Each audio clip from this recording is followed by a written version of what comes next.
So first things first, as a step parent, you have more responsibilities than rights, but you probably already knew that. Regardless of whether or not you are legally married to the biological parent of your stepchildren, you are not their legal guardian unless there is a court order explicitly stating so. Or alternatively, you've legally adopted the children, in which case you would have a court order and potentially an amended birth certificate. Also, you probably wouldn't be referring to them as your stepchildren and probably wouldn't be watching this video. So, the reason this can be an impediment is if you want to engage with government authorities like schools or banks or medical treatment providers and the like, with the exception of serious emergencies, in which case authorities may have permission to act for the care and protection of a child. So if you took them to hospital with a broken leg or something, the doctor's not going to say, well, sorry, you're not the parent, I'm just going to let this child lay out on the street with bones sticking out of their skin. You don't otherwise have an express right to act on behalf of your child, of the stepchild, and make major decisions about or for them. Day-to-day responsibilities, however, do still exist. So you can be held legally responsible for the care and supervision of any child in your care under multiple acts. I'm looking at Queensland because that's where I'm based. In Queensland, it could be responsibility under the Child Protection Act or under the Queensland Criminal Code.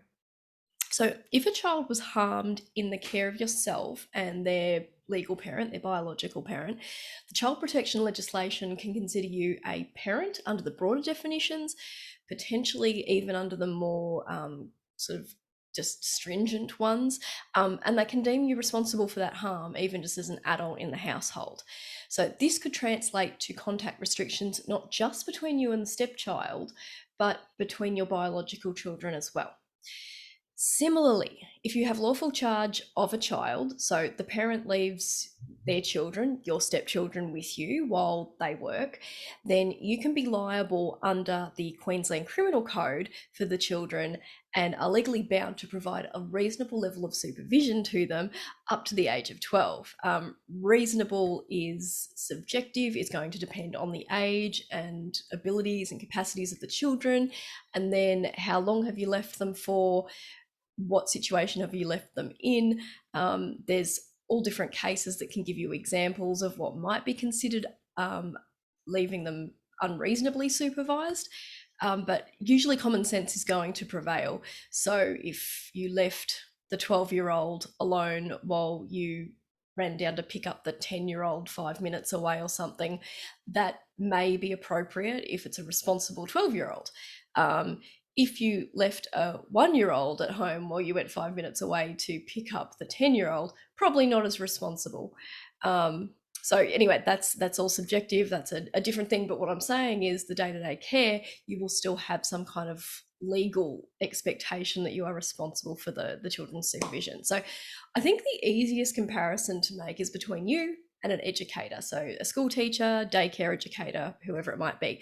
When you send your children to school or daycare, those educators are responsible for the care and supervision for your children during that period. If any harm comes to them, they are the adult legally responsible for your child, and they can face consequences if something does happen.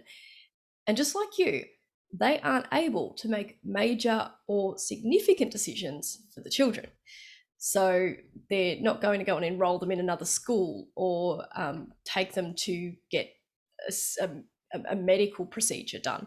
They don't have that kind of authority. So again, lots of responsibility, limited authority.